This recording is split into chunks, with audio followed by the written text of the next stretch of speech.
예, 언론인 여러분 수고 많으십니다. 조국혁신당 원내대표단 기자회견을 시작하겠습니다. 오늘 기자회견은 최혜병 사건을 국정조사로 풀어내야 한다. 국민의힘의 한동훈 대표는 적극 찬성해라. 이러한 요지로 기자회견을 준비했습니다. 참석하신 분 먼저 소개해 드리겠습니다. 저는 조국혁신당 원내대표 황운하입니다. 제 오른쪽에 정춘생 원내수석입니다. 강경숙 원내부대표입니다.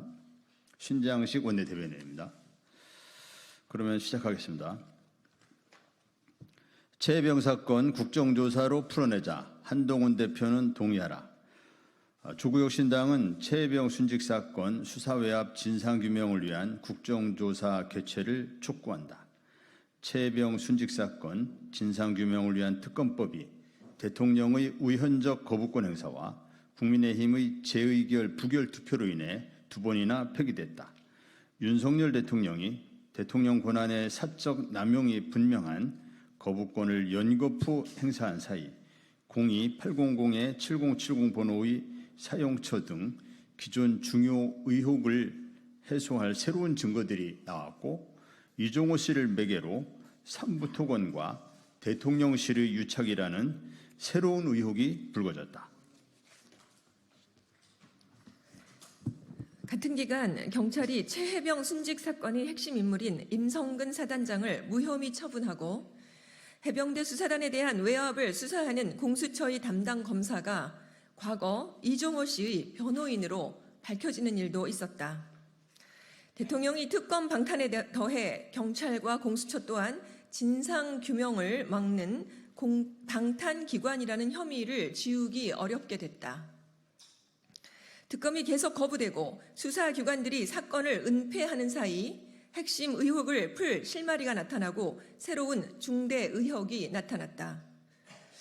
최혜병 순직 사건을 놓고 진상규명을 요구하는 시민들과 이를 기어코 막으려는 권력의 싸움은 교착 상태가 아니라 계속 새로운 사건을 파생 중이다.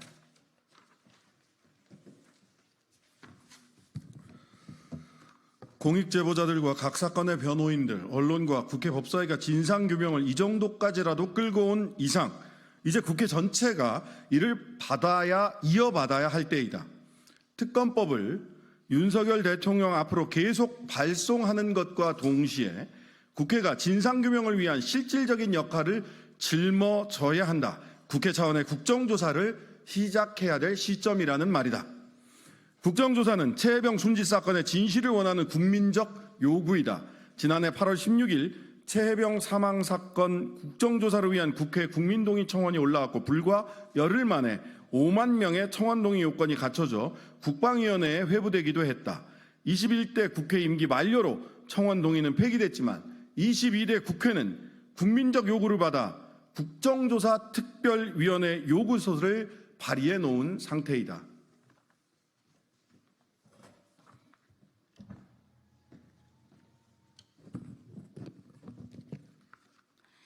최혜병 사건 국정조사는 국회가 국회 고유의 권능으로 사건의 진실을 밝히는 최선이자 최고의 방법이다. 국정조사 반대는 사건 조작과 은폐를 위해 국민이 부여한 국회의 권능을 쓰레기통에 버리겠다는 국회 모욕이며 주권 반기이다. 국민의 국회의원이라면 최혜병 국정조사는 반대할 명분이 없다. 조국혁신당은 국민의힘 한동훈 대표에게 최혜병 순직 사건 및 수사 외압 진상규명을 위한 국정조사 요구에 당을 대표하여 동의할 것을 촉구한다. 한 대표가 강조하는 국민의 눈높이에 맞는 정치는 멀리 있지 않다. 최혜병 사건 진상규명을 위해 국회가 국회 일을 하는데 국민의힘을 동참시키는 것이 바로 국민의 눈높이에 맞도록 당을 운영하는 것이다.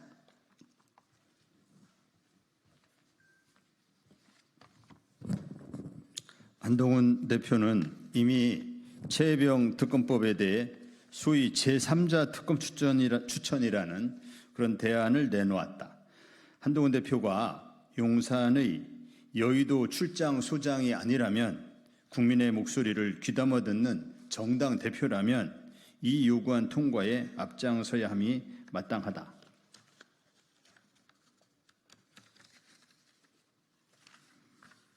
특검법 처리 의지까지 밝힌 한 대표가 국정조사를 반대할 리 없다고 우리는 확신한다. 행동은 말보다 더 크게 말하는 법이다. 한동훈 대표가 최혜병 사건 국정조사 요구안 찬성으로 얕은 말보다 더 큰 울림을 국민에게 주기를 진심으로 기대한다. 2024년 8월 6일 조국혁신당 원내대표단 일동.